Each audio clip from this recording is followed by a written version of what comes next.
Sometimes it seems laws are made just to keep us from we want to. Imagine what things would be like if we had no law. Suppose we had no constitution, nor any other written law. Then we would have no officers to enforce the law, and no courts to interpret the law. Now, it's law that allows us to live in freedom, real freedom. Law is one of the cornerstones of our democracy.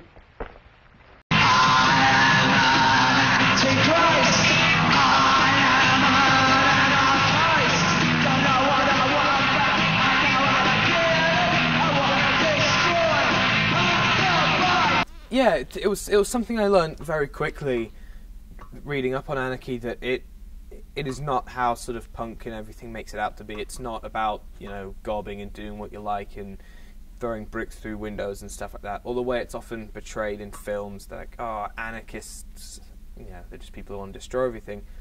It actually, there's a lot of planning. I met Hamish, honestly, I thought he was a bit odd, bit of a weird kid. That's something sort of I've really been trying to grapple with, is what is an anarchist? How, like, you know, what do you have to do to be an anarchist? I met a self-proclaimed anarchist who volunteers at Spartacus Books. Alan Zisman he's been a teacher for 30-odd years. He considers himself an anarchist, and that was really good. He sort of helped me sort of ground it a lot more. A lot of the things I was finding about anarchy was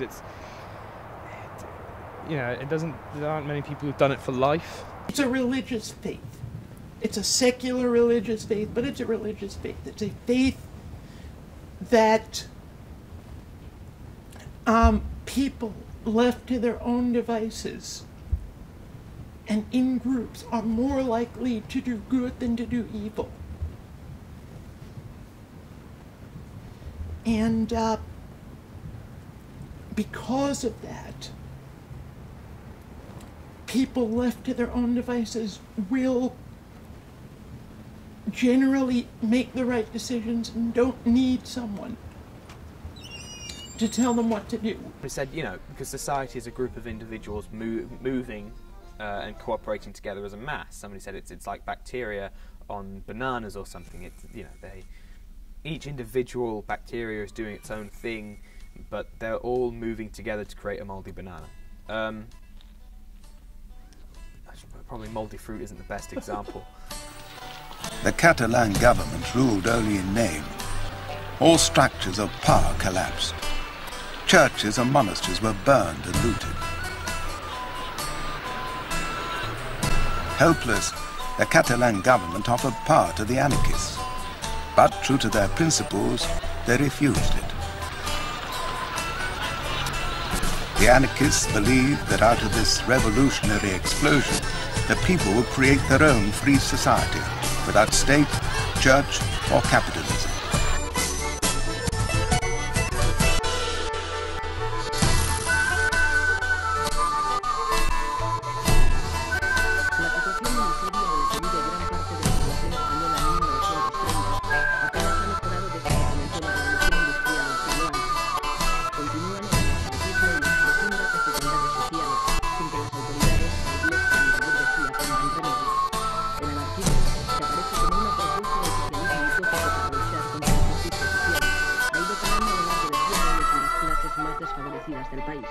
Everything was improvised. You could call it a miracle. Despite the religious meaning of the word, it was a miracle achieved by the ordinary people. As the chaos subsided, this new revolutionary society began to function. Much of the Catalan economy was now being run by the workers themselves. In Barcelona, trams and cinemas, factories, department stores and even greyhound tracks were run by their own employees. The trade unions saw to food supplies. Union lorries drove out to the villages with goods to exchange for food.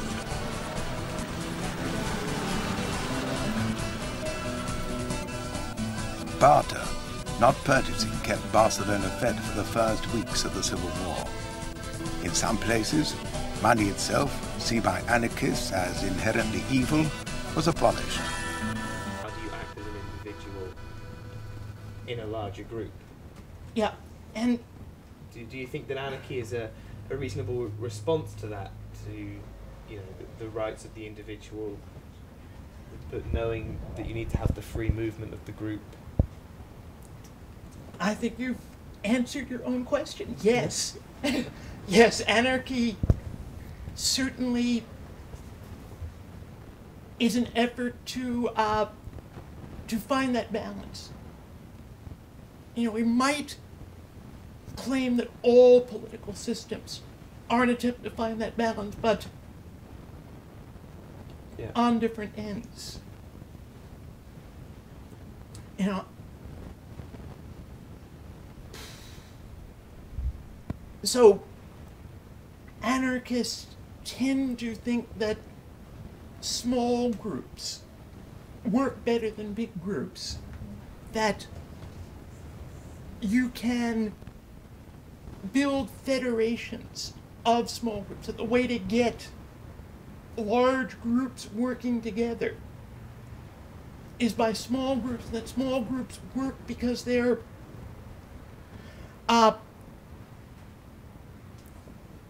reflective of the individuals that make them up, and that individuals can and must have the freedom.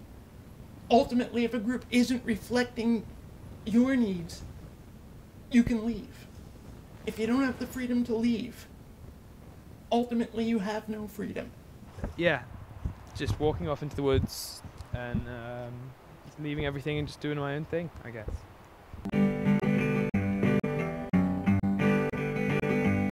There's a valley in Spain called Jarama. It's a place that we all know so well. It was there that we fought against the fascists. We saw a peaceful valley turn to hell. From this valley they say we are going, but don't hasten to bid us adieu. Even though we lost the battle at Jarama, we'll set this valley free